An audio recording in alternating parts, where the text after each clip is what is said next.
Health mix powder எப்படி காய்ச்சி பாப்பாவுக்கு கொடுக்குறேன்னு இப்போ பார்க்கலாமா? நான் காய்ச்சி கொடுக்குற மாதிரி தான் குழந்தைங்களுக்குலாம் கொடுக்கணும். பச்சையாக பாலில் மிக்ஸ் பண்ணி தரக்கூடாது. இந்த வீடியோ நீங்கள் ஆல்ரெடி பார்த்துருப்பீங்க. பெரிய வீடியோவும் ஷேர் பண்ணியிருக்கேன், ஷார்ட்ஸாகவும் ஷேர் பண்ணியிருக்கேன். ஒருவேளை யாராச்சும் பார்க்கலன்னா போயிட்டு பார்த்துருங்க என்னோட சேனலில். இந்த பெரிய வீடியோ ஷேர் பண்ணியிருக்கேன்ல, அதில் நிறைய பேர் மெஷர்மெண்ட்லாம் கேட்டிருந்தீங்க. நான் டீட்டெயிலாக கமெண்ட்டில் போட்டிருக்கேன், பார்த்துக்கோங்க போயிட்டு. அந்த பெரிய வீடியோவில் சொன்ன மாதிரி நல்லா அரைச்சிட்டு இந்த மாதிரி ஏர் கண்டெய்னர் பாக்ஸில் போட்டு ஃப்ரிட்ஜ்குள்ளே ஸ்டோர் பண்ணிக்கிட்டா 1 இயர் வரைக்கும் யூஸ் பண்ணிக்கலாம். நான் நியர்லி 1 இயர் பேபிக்கு மிக்ஸ் பண்ணுறதுனால 2 ஸ்பூன் போட்டிருக்கேன். அதில் கொஞ்சமாக தண்ணி சேர்த்து நல்லா கட்டி இல்லாமல் மிக்ஸ் பண்ணிவிட்டு அதுக்கப்புறம் பால் சேர்த்துக்கோங்க. ஏன்னா பால் சேர்த்து கிளறும் போது கொஞ்சம் கட்டிங்க அதிகமாக வர வாய்ப்பு இருக்குது.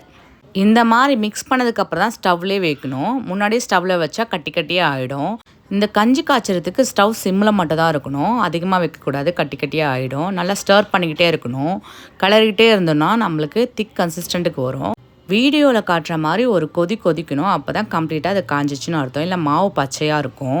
ஒரு கொதி வந்ததுக்கப்புறம் நம்ம கருப்பட்டி சக்கரை சேர்த்துக்கலாம். நான் பாப்பாவுக்கு கருப்பட்டி சேர்க்குறேன். நீங்கள் உங்களுக்கு என்ன ஆல்டர்னேட்டிவ் என்ன நீங்கள் சேர்க்குறீங்களோ, டேட்ஸ் பவுடர் இல்லை சுகர், நார்மல் சுகர் எது சேர்த்தாலும் ஓகே தான். பட் சேர்க்கும் போது ஸ்டவ் ஆஃப் பண்ணிவிட்டு சேருங்க. ஆனில் இருக்கும் போதே சேர்க்கக்கூடாது. இந்த கஞ்சி சீக்கிரத்தில் ஆறாது. நல்லா ஃபேன் காற்றுல வச்சு ஆற வச்சு பாப்பாவுக்கு ஃபீட் பண்ணுங்கள். நல்லா சாப்பிடுவாங்க. இது போல் வீடியோக்கு என்னை சப்ஸ்கிரைப் பண்ணிக்கோங்க. தேங்க்யூ ஃபார் வாட்சிங்.